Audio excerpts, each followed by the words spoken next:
எல்லாருக்கும் வணக்கம். கில்லியன் பேர் சிண்ட்ரோம். கோவிட்-19க்கு அப்புறம் நம்ம நெறைய விஷயம் ஃபேஸ் பண்ணியிருக்கோம். அண்ட் இப்போ அந்த மாதிரி ஒரு டிசீஸ் தான் பரவிட்டுருக்கு. இத பத்தி எத்தன பேருக்கு தெரியும்னு தெரியல. ஆக்சுவலி இது ஒரு அவேர்னஸ் வீடியோ தான். தயவு செஞ்சு இந்த வீடியோவ ஸ்கிப் பண்ணாம பாருங்க. வாங்க வீடியோக்குள்ள போலாம்.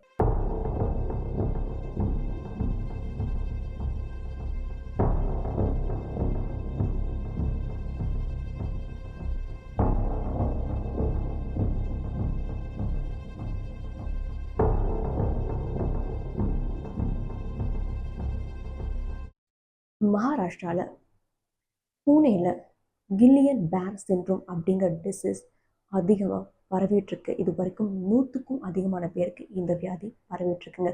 அண்ட் முக்கியமா முக்காவாசி பேர் வென்டிலேஷன்ல தான் வச்சு அவங்கள பாதுகாத்துட்ருக்காங்க, ட்ரீட் பண்ணிட்டுருக்காங்க. ஓகே.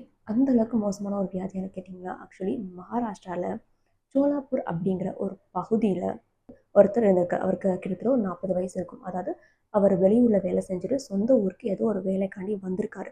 வந்திருந்த இடத்துல அவருக்கு திடீர்னு காய்ச்சல், சளி, இருமல் அப்படின்னு சொல்லிட்டு இருந்திருக்கு. ஸோ என்ன பண்ணியிருக்காரு, பக்கத்துல உள்ள பிரைவேட் ஹாஸ்பிட்டல்ல போய் பார்த்துருக்காரு. அங்க பார்க்கும்போது அந்த டாக்டர் அவங்கள செக் பண்ணிட்டு இம்மீடியட்டா ஐசியூல அட்மிட் பண்ணியிருக்காங்க. அண்ட் அதுக்கப்புறமா அவர நார்மல் வார்டுக்கு ஷிஃப்ட் பண்ணிட்டாங்க. ஓகே, இப்போ கொஞ்சம் உடம்பு ஓரளவுக்கு ஓகே இருக்கு அப்படின்னு சொல்லிட்டு. பட் திடீர்னு அவர் உயிரை இழந்துட்டாரு. ஸோ அப்பதான் அவங்களுக்கு தெரியுது. இது ஜிபிஎஸ் அப்படிங்கிற ஒரு கில்லியன் பேர் சிண்ட்ரோம்ங்கிற ஒரு டிசீஸ். இத பத்தி மகாராஷ்டிரால இருக்க மெடிக்கல் காலேஜ் டீன் என்ன சொல்றாரு அப்படின்னா, ஆக்சுவலி அவருக்கு ட்ரீட்மெண்ட் பண்ணாங்க. ஒரு 5 நாள் ட்ரீட்மெண்ட் இருக்கும். பட் அந்த ட்ரீட்மெண்ட் எதுவுமே அவருக்கு ஒத்துக்கல. அவர் அதாவது அக்செப்ட் பண்ணிக்கல அவரோட பாடி. அவர் இறந்து போயிட்டாரு. ஸோ இத கில்லியன் பேர் சிண்ட்ரோம் அப்படின்னு சொல்றது அதிகமா நார்த் அமெரிக்கால பரவிட்டு இருந்துச்சு. அண்ட் அங்க பரவிட்டு இருக்கும்போது என்ன நடந்துச்சு அப்படின்னா, நெறைய பேருக்கு இது ஸ்ப்ரெட் ஆனனால அங்க அந்த கோவிட் லாக்டவுன் மாதிரிலாம் போட்டாங்க. ஸோ இங்கேயும் மகாராஷ்டிரால இந்த மாதிரி நிறைய பீப்புளுக்கு இது ஸ்ப்ரெட் ஆனுச்சு அப்படின்னா, நம்மளும் லோக்கல் லாக்டவுன் மாதிரி போகிறதுக்கும் சான்சஸ் இருக்குது. ஸோ இதை ஆய்வு பண்ணுறதுக்கு நிறைய டாக்டர்ஸை மகாராஷ்டிராவில் கொண்டு வந்திருக்காங்க. அண்ட் இதை அதாவது இவரோட பாடியை முதுகுத்தண்டுலேருந்து ஒரு சிஎஃப்எஸ் அதாவது ஃப்ளூயிடை எடுத்து, அது மட்டும் இல்லாமல் பிளட் சாம்பிள்ஸையும் எடுத்து டெஸ்ட்டுக்கு கொடுத்துருக்காங்க. இந்த டெஸ்ட் ரிப்போர்ட் வரத்துக்கு ஒரு 5 to 6 டேஸ் ஆகும் அப்படின்னு சொல்கிறாங்க. ஸோ இந்த கில்லியன் பேர் சிண்ட்ரோம் அப்படிங்கிறது நம்ம பாதம் இருக்குல்ல, நம்மளோட கால் பாதத்தில் ஃபஸ்ட்டு ஒரு வலி, ஒரு மரத்து போகிற மாதிரி ஒரு விஷயம் ஏற்படுத்தி அதுக்கப்புறம் ஃபுல்லாக ஸ்ப்ரெட் ஆகி ஃபுல்லாகவே பாடியை அதாவது பக்கவாதம் மாதிரி வந்துடும் அப்படிங்கிறதும் அந்த டாக்டர் சொல்கிறாரு. ஓகே. ஸோ இது மகாராஷ்டிராவில் தானே இருக்குது, பூனேல தானே இருக்குது, தமிழ்நாட்டுக்குள்ளே தான் வரலையா, அப்போ எதுக்கு நம்ம பயப்படணும் அப்படின்னு கேட்டிங்கன்னா, அதுதான் இல்லை. தமிழ்நாட்டில் திருவள்ளுவர் மாவட்டத்தில் எம்ஜிஆர் நகரில் மைத்தீஸ்வரன் அப்படிங்கிற ஒரு பையன் 4வது ஸ்டாண்டர்ட் படிக்கிற 4th ஸ்டாண்டர்ட் படிக்கிற ஒரு பையங்க, சின்ன பையன். ஆக்சுவலி அவனுக்கு காலில் திடீர்னு கால் மரத்து போகிற மாதிரி இருந்திருக்கு. ஆனால் அவங்க பேரண்ட்ஸ் என்ன பண்ணியிருக்காங்க, ஓகே நல்லா நடந்துட்டு இருக்க பையன் திடீர்னு அவன் காலுக்கு ஒரு மாதிரி இருக்கணும்னு, ஓகே நம்ம டெய்லியும் நடக்க வச்சா சரியாயிடும் அப்படின்னு சொல்லிட்டு அங்கே பக்கத்தில் உள்ள பார்க்கில் டெய்லியும் அந்த பையனை கூட்டிகிட்டு போய் நடக்க வச்சுருக்காங்க. அந்த கால் மரத்து போகிற மாதிரி இருக்குன்னு சொல்லிட்டு பார்க்கில் நடக்க வச்சு ஒரு 2-3 நாள் இருக்குமான்னு கூட தெரிலங்க. திடீர்னு அந்த பையனோட 2 காலுமே செயலிழக்க ஆரம்பிச்சிருக்கு. ஸோ பத்தரை அடிச்சுட்டு ஹாஸ்பிட்டலில் கொண்டு போய் அட்மிட் பண்ணியிருக்காங்க.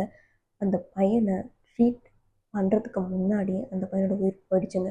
ஸோ அந்த பையனை ஃபுல்லாக ட்ரீட்மெண்ட்டே பண்ண முடியல. இது எதுக்கு நான் அப்படி சொல்கிறேன்னா, ஆக்சுவலி கில்லியன் பேர் சிண்ட்ரோம் அப்படிங்கிற டிசீஸ் தான் அந்த பையனை தாக்கியிருக்கு. தமிழ்நாட்டில் ஒரு பையனை தாக்கியிருக்கு. அந்த பையனோட உயிரும் போயிருக்கு. ஸோ நம்ம கவனிக்கலை, சாதாரணமாக இருந்தோம் அப்படின்னா ட்ரீட்மெண்ட் கொடுக்கறதுக்கு லேட் ஆகிடும். அப்படி ட்ரீட்மெண்ட் கொடுக்க லேட் ஆகிடுச்சுன்னா உயிர் போகிறதுக்கான ஆபத்து அதிகமாக இருக்குது. அதனால தான் நான் இதை திரும்ப திரும்ப சொல்கிறேன். ஸோ தயவு செஞ்சு அவேராக இருங்க. ஓகே. அப்போது இதை சவுத் சைடில் டாக்டர் எதுவுமே சொல்லலையான்னு கேட்டால், அப்போலோ டாக்டர் ஜெய்சங்கர் என்ன சொல்லியிருப்பாரு அப்படின்னு பார்த்தீங்கன்னா, ஆக்சுவலி ஜிபிஎஸ் அப்படிங்கிறது ஒரு கில்லியன் பேர் சிண்ட்ரோம் டிசீஸ். இது ஒரு ஆட்டோ இம்யூன் டிசார்டர் மாதிரி தான். இந்த டிசீஸ் ஜிஜினிங்கிற பாக்டீரியானால பரவுது. பாக்டீரியா மட்டும் கிடையாது, கோவிட்-19 இந்த மாதிரி வைரஸ்னாலையும் இது பரவறதுக்கான வாய்ப்பு இருக்குது. நம்ம குடிக்கிற தண்ணி இருக்க பார்த்தீங்களா, அது தூய்மையாக இல்லைன்னா, நம்ம சாப்பிட்ற சாப்பாடு சுத்தமாக இல்லைன்னா அதில் இருந்தும் பரவறதுக்கு வாய்ப்பு இருக்குது. ஸோ முடிஞ்ச அளவுக்கு பாய்லிங் வாட்டர் கொடுங்க. அண்ட் பச்சை காய்கறி, அதாவது பச்சையாக நீங்கள் எந்த காய்கறியும் எடுத்துக்காதீங்க அப்படின்னு சொல்லுவார். அண்ட் அது மட்டும் கிடையாது, இதை எப்படி செக் பண்ணுவாங்க அப்படின்னா, நம்ம முதுகு தண்டுலேருந்து ஒரு ஃப்ளூயிடை எடுத்து அதை டெஸ்ட் பண்ணுவாங்களாம். அண்ட் அதாவது ஆன்டிபாடிஸ் அதிகமாக இருக்கா அப்படின்னு பார்ப்பாங்க. ஸோ ஓவராக ஆன்டிபாடிஸ் வந்து சர்க்குலேஷன் இருக்குது அப்படின்னு ஓகே இந்த டிசீஸ் அப்படின்னு சொல்லிட்டு கன்ஃபார்ம் பண்ணுவாங்க.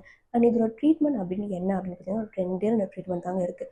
ஒன்று ஐவி இம்யூனோகுளோபின் அண்ட் இன்னொன்று பிளாஸ்மா டயாலிசிஸ் மாதிரி பிளாஸ்மா பேரசிஸ் அப்படிங்கிற ஒரு ட்ரீட்மெண்ட் தான் இருக்குது. ஆக்சுவலி இந்த ஐவி இம்யூனோகுளோபின் என்ன பண்ணுவாங்க அப்படின்னா ஒரு இன்ஜெக்ஷன் மாதிரி ஒரு 5 நாள் தொடர்ந்து கொடுப்பாங்களாம். ஸோ அது மூலமாக வந்துட்டு ஓகே அப்படின்னு சொல்லிட்டு ஃபங்க்ஷன் நார்மலாக நடக்கும். அப்படி இந்த பிளாஸ்மா பேரசிஸில் என்ன செய்வாங்க அப்படின்னு பார்த்தீங்கன்னா நம்ம நார்மலாக நம்ம பாடியில் இருக்க பிளட்டை எடுத்து டயாலிசிஸில் எப்படி பியூரிஃபை பண்ணி ஃபில்டர் பண்ணி திரும்ப நம்ம உடம்புக்குள்ளே செலுத்துவாங்க. ஸோ அந்த மாதிரி ஒரு ப்ராசஸ் தான் நடக்கும். அண்ட் இது உடனே பண்ணுற ப்ராசஸ் கிடையாது. இதுக்கு டைம் கன்சப்ஷன் ஆகும்.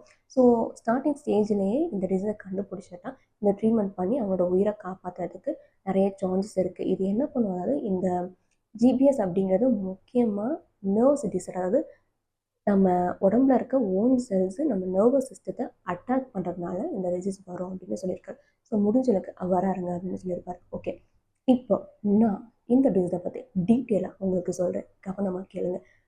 கில்லியன் பேர் சிண்ட்ரோம். நார்மலாகவே நம்ம உடம்புல ஆன்டிபாடிஸ் இருக்குங்க.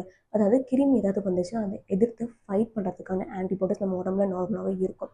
ஸோ இந்த ஆன்டிபாடிஸ் என்ன பண்ணும் அப்படின்னா அவுட் சைட்லேருந்து ஏதாவது ஃபாரின் பார்ட்டிகல்ஸ் கிருமி வந்து நம்ம உடம்புக்குள்ள வந்துச்சு அப்படின்னா யாரோ ஒருத்தன் அத்துமீறி நம்ம உள்ளே வந்துட்டோம், நம்ம ஏரியாக்குள்ளே வந்துட்டோம் அப்படின்னு சொல்லிட்டு இந்த ஆன்டிபாடிஸ்லாம் அவங்க கூட ஃபைட் பண்ணிட்டு அதெல்லாம் பிடிச்சி விரட்டி விட்டுரும். ஓகே, இந்த ஆட்டோ இம்யூன் டிசார்டர் அப்படின்னா நார்மலாகவே நம்ம உடம்புல ஆன்டிபாடிஸ் நான் சொன்னேன். ஸோ வெளிலேருந்து வந்த கிருமியெல்லாம் ஃபைட் பண்ணும். ஆனால் இந்த ஆன்டிபாடிஸில் சமயம் என்ன பண்ணுவோம்னா ஓவராக ரியாக்ட் ஆகும். எப்படின்னு கேட்டிங்கன்னா அதுவே அதோட ஓன் செல்ஸையே இது ஏதோ கிருமி, இது ஏதோ தப்பாக உள்ளே வந்துடுச்சு, இதை விரட்டி அடிச்சிடணும், இல்லைன்னா நம்ம உடம்புக்கு கெடுதல்னு சொல்லிட்டு நல்ல செல்லையே போட்டு தாக்குங்க. இதுதான் ஆட்டோ இம்யூன் டிசீஸ். ஸோ நார்மலாக இருக்க நல்ல செல்ஸை நம்மளோட ஓன் செல்ஸே ஆன்டிபாடிஸே இது கெட்டது, இது கிருமி அப்படின்னு சொல்லிட்டு போய் அதை தாக்குன்னு தாக்கி நல்லா இருக்க ஃபங்க்ஷனையும் ஒழுங்காக செயலிழக்க அதாவது நல்லா இல்லாமல் ஒழுங்காக ஃபங்க்ஷன் ஆகாமல் பண்ணிடும். இப்போது இந்த ஜிபிஎஸ்ல என்ன நடக்குது அப்படின்னா நம்மளோட நர்வ் சிஸ்டம் இருக்குல்ல, அதாவது நரம்பு மண்டலம், அந்த நரம்பு மண்டலத்தில் மைலின் அப்படிங்கிற ஒரு ஷீட்டில் இந்த ஆன்டிபாடிஸ் போய் அதை போய் தாக்குதுங்க. இது வந்துட்டு சரியானது கிடையாது அப்படின்னு சொல்லிட்டு அதை போய் தாக்குன்னு தாக்கி யோசிச்சு பாருங்கள். நர்வ்ஸ் தான் ஃபுல்லாகவே இருக்குது, மேலேருந்து கீழே வரைக்குமே இருக்குது. நரம்புலேருந்து தான் டிரான்ஸ்மிட் ஆகும். ஸோ ஃபங்க்ஷன்லாம் வந்துட்டு ப்ராப்பராக நடக்கிறதுக்கு. அப்படி அந்த நரம்பில் பாதிப்பு ஏற்பட்டுச்சு அப்படின்னா அதோட ஃபங்க்ஷன் ஒழுங்காகவே நடக்காது. ஸோ ஃபஸ்ட்டு காலில் சின்ன நரம்பில் தான் ஆரம்பிக்குமா. அந்த சின்ன நரம்பு வந்து கொஞ்சமாக மேலே பாதம் வரைக்கும் போயிடும். ஒரு கால் மட்டும்னு கிடையாது, 2 கால்லையுமே லெஃப்ட் ரைட்டு கால் மட்டும் கிடையாது, கையிலையும் இந்த பிரச்சனை இருக்குது. ஸோ ஃபஸ்ட்டு உங்களுக்கு வலி இருக்க மாதிரி இருக்கும், ஒரு மாதிரி வந்துட்டு பூசுகிற மாதிரி இருக்கும், நடக்கிறதுக்கு கஷ்டமாக இருக்கும், அதுக்கப்புறம் நடக்க முடியாத அளவுக்கு போகிறதுக்கான வாய்ப்புகளும் இருக்குது. ஸோ சின்னதாக ஆரம்பித்து ஃபுல்லாக பாடி பார்ட்ஸ் ஃபுல்லாக பரவிடும், ஒரு கடத்தில் செயலிழக்க முடியாத அளவுக்கு ஆகிடும். ஸோ முடிஞ்ச அளவுக்கு இதை பற்றி உங்களுக்கு அவேர்னஸ் இல்லை, இதை பற்றி தெரியல அப்படின்னா தயவு செஞ்சு இதுக்கப்புறமும் அது மாதிரி இருக்காதீங்க. பிகாஸ் இது வந்துட்டு நார்த் அமெரிக்காவில் தானே இருக்குது, மகாராஷ்டிராவில் தானே இருக்குது அப்படிலாம் கிடையாது, தமிழ்நாட்டுக்கும் வந்துடுச்சு. அண்ட் இது எவ்வளோ பேருக்கு பரவும் அப்படின்னு சொல்ல முடியாது. ஆக்சுவலி இது வந்து ஒரு ரேர் டிசீஸ் தான். அதிகமாக யாருக்குமே, அதாவது நிறைய பேர், ஒரு குறிப்பிட்ட பேருக்கு தான் இது தாக்கக்கூடிய பாதிப்பு இருக்குது. பட் இப்போ உள்ள சுச்சுவேஷனில் அதை சொல்ல முடியாது. பிகாஸ் மகாராஷ்டிராவில் பூனே பகுதியில் நிறைய பேருக்கு இந்த டிசீஸ் வந்திருக்கு. அப்படி இருக்கும்போது நம்மளோட சேஃப்டி ரொம்பவே முக்கியம். நல்லா ஞாபகத்தில் வச்சுக்கோங்க. இந்த டிசீஸ், அதாவது இதோட சிம்டம்ஸை நான் ஃபஸ்ட்டு உங்களுக்கு சொல்லிடுறேன். ஸோ இதோட சிம்டம்ஸ் அப்படின்னு பார்த்தீங்க அப்படின்னா நார்மலாகவே சளி, இருமல் அப்படின்னு இருக்கும். யூஸ்வலாக நம்மளுக்கு சளி, காய்ச்சல், இருமல் இருந்துச்சுன்னா நம்ம என்ன பண்ணுவோம், ஓகே நம்ம நார்மலாக சில பேர்லாம் வந்துட்டு டாக்டரை கன்சல்ட்டே பண்ண மாட்டாங்க, பரஸ்டமால் இருந்துச்சுன்னா வாயில் தூக்கி போட்டு ஓகே அப்படின்னு விட்டுருவாங்க. அப்படி இல்லை அப்படின்னு சொன்னால் ஒரு 2 நாள் சிவியராக இருந்துச்சுன்னா தான் டாக்டரை போய் டாக்டர் எனக்கு ஃபீவர் இருந்துச்சு, எனக்கு இப்போ தான் வந்துச்சு அப்படின்னு சொல்லுவாங்க. ஸோ அந்த மாதிரிலாம் இல்லாமல் உங்களுக்கு ஃபீவர் இருந்துச்சுன்னா ஒரு பக்கத்தில் நல்லா ஹாஸ்பிட்டலில் போயிட்டு தயவு செஞ்சு செக் பண்ணுங்கள்.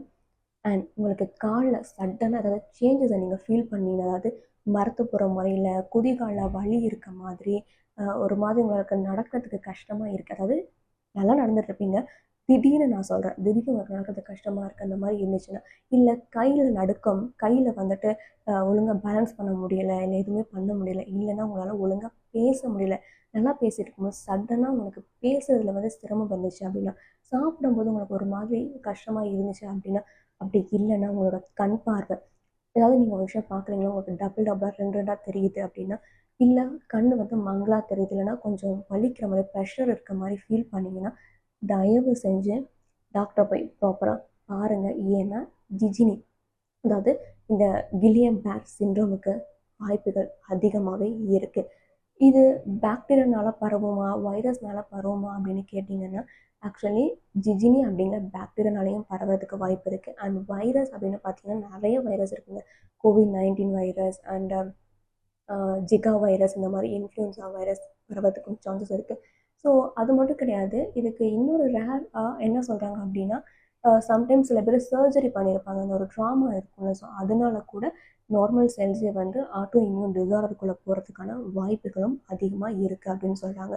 ஸோ தயவு செஞ்சு உங்களுக்கு கையில் காலில் இந்த மாதிரி எங்கேயாவது பிரச்சனை நீங்கள் ஃபீல் பண்ணுறீங்க, அதாவது நார்மலாக ஒரு ஃபங்க்ஷன் திடீர்னு நீங்கள் டிஸ்டர்ப்டாக அதாவது டிசார்டர் மாதிரி ஃபீல் பண்ணீங்கன்னா தயவு செஞ்சு போய் ஹாஸ்பிட்டலில் பார்த்துங்க.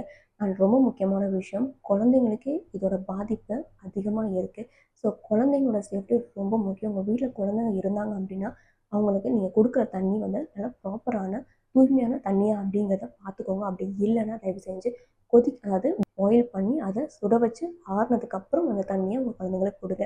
அப்படி இல்லை, அதாவது இப்போ நீங்கள் ஃபுட்டாக இருக்கட்டும், கேரட் பீட்ரூட் சம்திங், சில பேர் என்ன பண்ணுவாங்கன்னா கேரட் அப்படியே வந்துட்டு சீவிட்டு வாஷ் பண்ணிட்டு குழந்தைங்களுக்கு அப்படியே சாப்பிட்டு கொடுப்பாங்க. ஸோ டாக்டர் என்ன சொல்கிறாங்க அப்படின்னா, இந்த மாதிரி பச்சையாக கொடுக்கும்போது கூட இந்த பாக்டீரியா பரவறதுக்கான சான்சஸ் இருக்குது. ஸோ முடிஞ்ச அளவுக்கு எந்த ஒரு காய்கறியுமே பச்சையாக ப்ரிஃபர் பண்ணாதீங்க. அதை நல்லா வாஷ் பண்ணிட்டு பாயில் பண்ணதுக்கு அப்புறமா குழந்தைங்களுக்கு சாப்பிட கொடுங்க. அண்ட் ரொம்ப முக்கியமான விஷயங்கள், நம்ம COVID-19 அப்போ என்ன பண்ணுவோம், கையெல்லாம் வந்து சானிடைஸ் பண்ணுறதா இருக்கட்டும், ஐயோ கிருமி நம்மளை வந்து தாக்கிடும், கிருமி வந்தோம்னு சொல்லி ரொம்ப ப்ரொடக்டிவாக இருந்தோம். இப்போவும் அதே மாதிரி ஹேண்டை ப்ராப்பராக சானிடைஸ் பண்ணுங்கள். இந்த குழந்தைங்களாம் என்ன பண்ணுவாங்க அப்படின்னா, ஸ்கூலுக்கு போயிட்டு வந்ததுக்கு அப்புறமே அம்மா எனக்கு என்ன இருக்குது சாப்பிட அப்படின்னு சொல்லிட்டு நேராக கிச்சனுக்கு வந்து எது இருக்கோ அந்த இடத்துல சாப்பிட்ருவாங்க. அப்படி இல்லைன்னா விளாட போனாங்கன்னா பசிக்குது அப்படின்னு சொல்லிட்டு அப்படியே ஓடி வந்து இருக்கிறதெல்லாம் எடுத்து சாப்பிட பார்ப்பாங்க. ஸோ அந்த மாதிரி டைமில் தயவு செஞ்சு அவங்கள கவனித்து வெளில போயிட்டு வந்தால் இந்த மாதிரி நம்ம ஹேண்ட் வாஷ் பண்ணணும், சானிடைஸ் பண்ணணும், அதுக்கப்புறம் தான் சாப்பிடணும் அப்படின்னு சொல்லிட்டு ப்ராப்பராக அதை மானிட்டர் பண்ணுங்கள். ஸோ இதுலேருந்தும் கூட கிருமி பரவறதுக்கான சான்சஸ் இருக்குது. அண்ட் உங்கள் குழந்தைங்க திடீர்னு அம்மா எனக்கு கால் வலிக்கிற மாதிரி இருக்குது, எனக்கு பாதத்தில் ஏதோ சம்திங் வலிக்கிற மாதிரி இருக்குது, முதுகு வலிக்கிற மாதிரி இருக்குது ஏதாவது சொன்னாங்கன்னா, குழந்தைங்களுக்குலாம் எதுக்கு கால் வலிக்க போகுது, குழந்தைங்களுக்குலாம் எதுக்கு அது சத்து குறைபாடு அப்படின்னு சொல்லி விட்டுட்டு சாதாரணமாக விட்றாதீங்க. ஹாஸ்பிட்டலில் போய் பார்த்து என்ன அப்படின்னு கன்ஃபார்ம் பண்ணிக்கோங்க. ஓகே, ஜிபிஎஸ் இல்லை அப்படின்னு ரொம்ப சந்தோஷம். சப்போஸ் ஜிபிஎஸ் இருந்துச்சுன்னா, நான் ஏன் இதை திரும்ப திரும்ப சொல்கிறேன்னா, ஜிபிஎஸ்ங்கிறது ஒரு ஆட்டோ இம்யூன் டிசார்டர் அப்படிங்கிறனால இதை நீங்கள் எவ்வளோ சீக்கிரமாக டயக்னைஸ் பண்ணுறீங்களோ அப்போ தான் இதை ட்ரீட் பண்ண முடியுங்க. நீங்கள் வந்துட்டு கண்டுக்காமல் விட்டு ஒரு வாரம் ஆச்சுனாலே சொல்கிறதுக்கு ஒன்றுமே கிடையாது. பிகாஸ் ஒரு சின்னமாக ஒரு நரம்பில் ஸ்டார்ட் ஆகி கட கட கட கடன்னு ஃபுல்லாகவே ஸ்ப்ரெட் ஆகிடும். ஒரு வாரங்கிறது அதை மொத்தமாக நம்ம பாடியை க்ளோஸ் பண்ணுறதுக்கான டைமாக தான் இருக்கும். ஸோ தயவு செஞ்சு ஸ்டார்டிங்லேயே பார்க்குறது ரொம்ப நல்லது. அதனால தான் நான் திரும்ப திரும்ப சொல்கிறேன். அண்ட் அது மட்டும் கிடையாது, இது என்னோடய லைஃபோட பேட் இன்சிடென்ட்னே சொல்லலாம். பிகாஸ் என்னோட பர்சனலி என்னோடய கிராண்ட் மதருக்கு ஒரு ஆட்டோ இம்யூன் டிசார்டர் இருந்துச்சு. அது வேறு ஒரு ஆட்டோ இம்யூன் டிசீஸ். ஸோ அந்த டிசீஸை நார்மலாகவே ஃபீவர் வர மாதிரி தான் இருந்துச்சு. அண்ட் ஃபர்ஸ்ட் போய் டாக்டரை செக் பண்ணதுக்கப்புறம் அவங்க வந்துட்டு நார்மல் ஃபீவர் அப்படின்னு சொல்லிட்டு ஒரு இன்ஜெக்ஷன் போட்டு விட்டாங்க. ஆனால் அதுக்கப்புறமா திரும்ப பார்த்தா அவங்களுக்கு பிளட்டு, அதாவது பல்லில் வந்து ப்ளீட் ஆகிற மாதிரி இருந்துச்சு. ஆனால் அதனால் திரும்பவும் நான் அங்கே போய் பார்க்கும்போது ஓகே ஏதோ ப்ராப்பராக இல்லைன்னு சொல்லிட்டு அவங்க செக் பண்ணாங்க. செக் பண்ணும்போது என்னோடய பாட்டிக்கு வந்துட்டு செல்ஸ், ஒயிட் பிளட் செல்ஸாக இருக்கும், ரெட் பிளட் செல்ஸ் இருக்கும், அதோட கவுண்டெல்லாம் பார்த்தீங்கன்னா ட்ராஸ்டிக்காக குறைஞ்சி போயிடுச்சு, ரொம்ப குறைஞ்சி போயிடுச்சு. அண்ட் அதுக்கப்புறம் ஓகே சம்திங் ராங் அப்படின்னு சொல்லிட்டு நாங்கள் வந்துட்டு ஹாஸ்பிட்டலுக்கு கொண்டு போய் ஐசியூவில் விட்டுட்டாங்க. அதுக்கப்புறம் டெஸ்ட்டெல்லாம் எடுத்து பார்த்ததுக்கப்புறம் ஒரு ஆட்டோ இம்யூன் டிசீஸ் அப்படின்னு தெரிய வந்துச்சு. அண்ட் அதுக்கு என்ன பண்ணாங்க அப்படின்னா, டெய்லியுமே ஆர்பிசி, அதாவது ரெட் பிளட் செல்ஸ் ஒரு 7 லிட்டர் கிட்ட ஏற்றுனாங்க. அண்ட் பிளாஸ்மா கூட மாற்றி மாற்றி ஏற்றிட்டு இருந்தாங்க. ஃபைனலாக க்யூர் பண்ண முடிஞ்சிச்சான்னு கேட்டிங்கன்னா கிடையவே இல்லை. இந்த மாதிரி ட்ரீட்மெண்ட் ஏறினதுக்கப்புறமும் அவங்க இன்ஜெக்ஷன் போடணும். ஸோ அந்த இன்ஜெக்ஷன் போட்டு அவங்க அந்த இன்ஜெக்ஷன் வந்து அவங்க உடம்புல ஏற்றுக்கிட்டா தான் திரும்ப அந்த ட்ரீட்மெண்ட்டை கண்டினியூ பண்ண முடியும். ஸோ என்னோடய பாட்டிக்கு அந்த இன்ஜெக்ஷன் ஒத்துக்கவே இல்லை. அண்ட் திடீர்னு அவங்க ஃபீவர் இருந்துச்சு. அந்த ஃபீவரை குணப்படுத்தவே முடியலை. ஸோ ப்ரீத்திங் ப்ராப்ளம் இருந்து ஒரு ஸ்டேஜில் அவங்களோட உயிர் போயிடுச்சு. ஸோ நான் இதை அவேர்னஸ்க்காக தான் நான் சொல்கிறேன். நான் உங்களை பயமுறுத்துறதுக்காகவோ ஐயோ அப்படின்னு சொல்லிட்டு பதட்டப்படுறதுக்காகவும் இதை சொல்லலை. ஆக்சுவலி இந்த மாதிரி ஒரு டிசீஸ் இருக்குது, இந்த மாதிரி ஒரு டிசீஸ் பரவறதுக்கான வாய்ப்பும் இருக்குது. ஸோ இந்த மாதிரி நீங்கள் உங்கள் பாடியில் ஏதாவது சேஞ்சஸ் ஃபீல் பண்ணிங்கன்னா உடனடியாக டாக்டரை போய் பாருங்கள், கன்சல்ட் பண்ணிக்கோங்க. அதனால தான் நான் சொல்கிறேன். ஏன் அப்படின்னா இதை நீங்கள் நார்மல்னு சொல்லி விட்டதுக்கப்புறம் 1 வீக் ஆனதுக்கப்புறம் நீங்கள் ஹாஸ்பிட்டலில் போய் என் குழந்தையோட உயிரை காப்பாற்றுங்க, இல்லை சம்திங் உங்கள் வீட்டில் யாராவது உயிரை காப்பாற்றுங்கன்னு சொன்னால் அவங்களாலையுமே ஒன்றுமே பண்ணவே முடியாது. அதனால தான் நான் அதை சொல்கிறேன். ஸோ முடிஞ்ச அளவுக்கு இந்த வீடியோவை நிறைய பேருக்கு ஷேர் பண்ணுங்கள், அவேராக இருங்க, உங்களை பார்த்துக்கோங்க. அண்ட் இந்த மாதிரி யூஸ்ஃபுல்லான வீடியோஸ் வந்து என்னோட சேனலை சப்ஸ்கிரைப் பண்ணிக்கோங்க. நன்றி, வணக்கம்.